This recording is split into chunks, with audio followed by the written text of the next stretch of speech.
Future plans ఏం లేవు అంటే ఫ్యూచర్ లో నా హస్బెండ్ ఏమనుకుంటాడు నా పిల్లలు ఏమనుకుంటారు that is secondary for you right అది అంతా నేను ఆలోచించట్లేదు I want money lot of money settle rich life అన్ని కావాలా లగ్జరీ లైఫ్ కావాలా ఫోన్ చేయాలా అట్లీస్ట్ అంటే ఇంకా ఇప్పుడు అన్నాను కదా ఫస్ట్ ఆఫర్ ఇవ్వలేదు షార్ట్ ఫిల్మ్స్ చేసిన తర్వాత everybody likes me loves me now so అదే విధంగా వెళ్ళిపోదాం ఫోన్లోకి కూడా మీకు షై ఫీలింగ్ సిగ్గుగా అని అంటే చేస్తున్నప్పుడు లేదు అనిపించలేదు లేదు అలా ఎలా అండి ఐ వాంట్ టు షో ఇంకా లైట్ బాగా పెట్టండి షాడో రావాలి oh my god like that అట్లా అన్నమాట ఈవెన్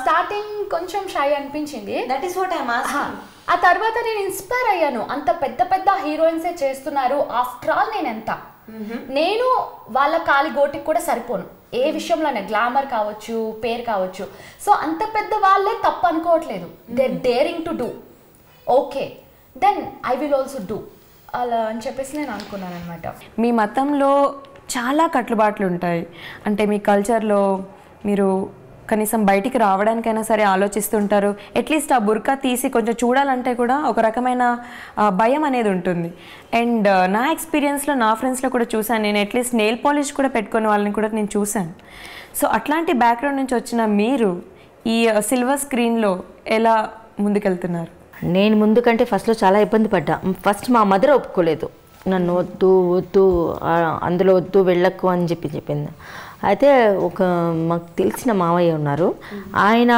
అరే నువ్వు ఆర్టిస్ట్ అవుతుందంటే అలా చెప్పారనమాట ఎందుకు అవ్వలేను నేను అయ్యి చూపిస్తాను ఆయన చెప్పినందుకనే అవ్వాలని చెప్పి ఆ ఛాలెంజ్తో వచ్చాను అయ్యాను అంతే ఆ తర్వాత నాకు ఇది ఒక జాబ్ లాగా అయిపోయింది నాకు ఒక జాబ్ లాగానే నేను ట్రీట్ చేస్తాను ఈ రోజు వరకు కూడా షూటింగ్ ఉందా వెళ్ళడం చేయడం మళ్ళీ ఇంటికి రావడం మళ్ళీ అమ్మ వాళ్ళని చూసుకోవడం అలా రెగ్యులర్గా సో ఇప్పుడు మీ కల్చర్ కి సంబంధించినవేవి మీరు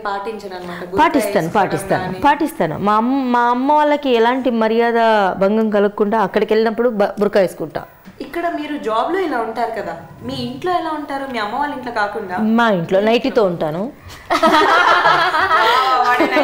ఓపెన్ హెయిర్ తో ఉంటాను ఓపెన్ బొట్టు లేకుండా ఉంటాను అంతే ఏ దేవుడి పటం మా ఇంట్లో ఉండదు అవునా మనసులో ఉంటాడు ఒక అల్లా అంతవరకు ఏ దేవుడికి రూపం లేదు మీ పేరెంట్స్ కి అనిపించదా ఎందుకు అట్లా బొట్టు పెట్టుకుంటావు ఫస్ట్ లో చాలా చాలా బాధపడింది మా అమ్మ ఒకరోజు నేను షూటింగ్కి తీసుకెళ్ళాను మా అమ్మని అప్పుడు కొత్త అనమాట అంటే మా ఊర్లో రాయలసీమలో జరిగిందనమాట అప్పుడు కొత్త నేను హీరోయిన్గా చేస్తున్నాను అప్పుడు వాళ్ళు పట్టుకుంటారు కదా హీరోయిన్ అంటే పట్టుకోవడం మనకేమో అమ్మా అని అనుకున్నాం చేయి పట్టుకున్నా కూడా ఏదన్నా జెంట్స్ చేయన్నా కూడా నేను ఇలా పట్టుకునేదాన్ని అలాంటిది ఇంకా వాళ్ళు అలా పట్టుకునేసరికి నాకు అలా ఇబ్బందిగా అనిపించింది మా తర్వాత ఏం కాదు మామూలుగా పట్టుకుని నువ్వేమో అట్లా ఫీల్ అవ్వకు అది ఇదే అని సరే అని ఒక స్టెప్ అయిపోయింది పట్టుకున్నాక రెండవది ఆ బ్లౌజ్ ఇచ్చారనమాట అంటే వాటర్లో నుంచి మామూలుగా శారీ హాఫ్ బ్లౌజ్ లాగా ఇచ్చారు అంటే స్లీవ్లెస్ లాగా అప్పట్లో మనం ఫుల్గా ఇప్పుడు ఎలా ఉన్నామో అలాగే ఉండేదాన్ని ఫస్ట్ అలా అనేసరికి మా అమ్మ ఏడ్చేసింది అనమాట నా బిడ్డ చిచి వద్దు నా బిడ్డ బ్లౌజ్ వేయకూడదు ఎందుకని అమ్మ వాళ్ళ ముందు మనం అలా చేయడం అంటే నిజంగా ఇంకా చచ్చిపోయినట్టే కొద్ది సగం కాకపోతే మళ్ళీ నేను మా అమ్మకి చెప్పా అమ్మ ఇది యాక్టింగ్ అంతవరకే ఇదేం కాదు అట్లాంటిది ఏం లేదు అది ఇది అని అంటే ఒక పక్క ఏడ్చుకుంటూ కూర్చుందనమాట మా అమ్మ అండ్ స్వాతి నువ్వు ఇప్పటివరకు చాలా ప్రోగ్రామ్స్ చేస్తుంటావు చాలా షోస్ చేస్తుంటావు చాలా సినిమాస్ చేస్తుంటావు okay so being and women ఒక అమ్మాయివి నువ్వు ఈరోజు ఒక షూటింగ్ చేస్తావు అక్కడ ఒక డైరెక్టర్ ఉంటారు ఒక కెమెరామెన్ ఉంటారు ఇంకా ఎంతోమంది ఉంటారు కట్ చేస్తే రేపు ఇంకో షూటింగ్కి వెళ్తావు ఆ తర్వాత ఇంకో షూటింగ్కి వెళ్తావు ఎంతోమంది దగ్గరికి వెళ్తూ ఉంటావు నువ్వు ఒక అమ్మాయిగా వాళ్ళ ముందు ఎక్స్పోజింగ్ చేయాలన్నా ఏవైనా రొమాంటిక్ సీన్స్ చేయాలన్నా నీకు ఎట్లాగైనా ఇబ్బందిగా ఉంటుంది ఒకరి దగ్గర ఫ్రీ అవుతావేమో అందరి దగ్గర అవ్వలేవు కదా సో నువ్వు అలా ఫ్రీగా ఉండడానికి నీ మైండ్ సెట్ ఏంటి అంటే నీ గోల్ ఏంటి నువ్వు ఎట్లా స్ట్రాంగ్గా డిటర్మినేషన్ పెట్టుకున్నావు నేను ఎప్పుడు నా లిమిట్స్లో ఉంటాను ఎవరితోనైనా కూడా అండ్ ఎవరైనా ఫోన్ చేసి అన్నోన్ పర్సన్ షూట్ గీట్ అంటే కూడా లేదు మీకు ఎలా వచ్చింది నంబర్, ఎవరు ఇచ్చారు, వాళ్ళ చేత కాల్ చేయించండి. అండ్ అది రిస్క్ లేదు, షూట్ నిజంగా ఓకే పర్ఫెక్ట్ అంతా ఓకే తెలిసిన వాళ్ళైతేనే నేను ఇది చేస్తాను. అన్నోన్ పర్సన్స్ తెలియని వాళ్ళు నేను ప్రిఫర్ చేయను. ఇంకా షూట్స్లో డ్రింక్ చేసి అట్లా అది కూడా నేను ప్రిఫర్ చేయను. నేను ఏమంటానంటే అలానే ఇప్పుడు షూట్ అయిపోయినాక పేమెంట్ ఎగ్గొట్టేయాలి అలా అంటే కూడా నేను అడుగుతాను అనమాట ఆల్మోస్ట్. అంటే ఇప్పుడు ఈ రొమాంటిక్ షార్ట్ ఫిల్మ్స్ వల్ల ఒరిగేదేం లేదు కాబట్టి అక్కడ నేను పేమెంట్ పక్కా ఉంటా. అదే బిగ్ స్క్రీన్ మూవీస్ అంటే వాళ్ళు రూపాయి తక్కువ ఇచ్చినా పర్లేదు, ఇవ్వకపోయినా పర్లేదు, టైం లేట్ అయినా పర్లేదు, ఏదైనా నేను ఎక్స్క్యూజ్ చేసేస్తాను. కానీ రొమాంటిక్ షార్ట్ ఫిల్మ్స్ వచ్చేసరికి మాత్రం నేను పక్క కూర్చున్నా. మీరు పేమెంట్ అన్నారు కదా, పేమెంట్ ఇవ్వాలా, అయిపోయింది 10 షార్ట్ ఫిల్మ్స్, ఇంకోటి నేను చేయాలి.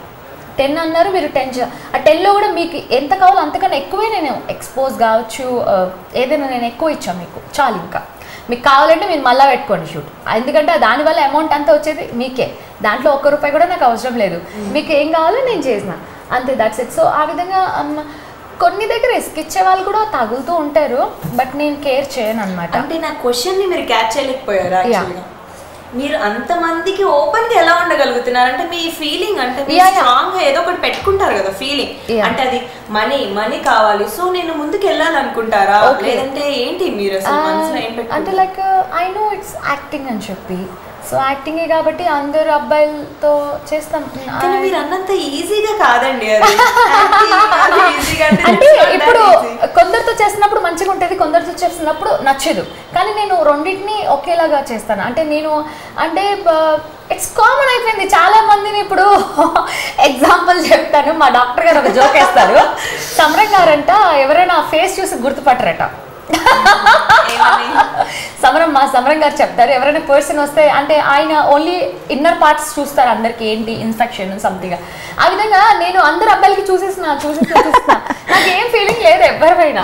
అండ్ వాళ్ళు కూడా హార్ట్ఫుల్ గా ఉంటారు, ఇది లవ్ ఉండాలా. ఈవెన్ లవర్స్ అయితే ఇట్లా చెయ్యి ఇట్లా టచ్ అయితే కూడా ఒక మంచి ఫీలింగ్, చూస్తే కూడా ఫీలింగ్, ఫోన్ మాట్లాడితే కూడా ఒక love feeling, I love you అంటే so much. I'm also waiting for a good boyfriend. Actually నాకు బాయ్ ఫ్రెండ్ కూడా లేడు అనమాట. సో అబ్బాయిలతో షూటింగ్ చేస్తాము, ఫోటో ఇట్స్ కామన్. నాకు అమ్మాయి ఉన్నా అంతే, అబ్బాయి ఉన్నా అంతే నా పక్కన. సో అంత కామన్ గా ఉన్నప్పుడు రేపు ఎవరో వస్తారు బాయ్ ఫ్రెండ్ గా, నేను ఎవరైనా ప్రపోజ్ చేస్తాను, నీకు ఆ ఫీలింగ్స్ ఎట్లా వస్తాయి మరి? తప్పకుండా వస్తాయి. ఎలా వస్తాయి? బికాస్ అది లవింగ్ టచ్, హార్ట్ టచ్ కదా. సో ఇప్పుడు మీరు చేసే వర్క్ హార్ట్ టచ్ అయ్యలేదు, అంటే అబ్బాయిలు హార్ట్ టచ్ గా ఎవరు లేదు. అందువల్ల ఓన్లీ యాక్టింగ్ అంతా ఒక బిజినెస్, దట్స్ ఇట్. బిజినెస్ అన్నమాట.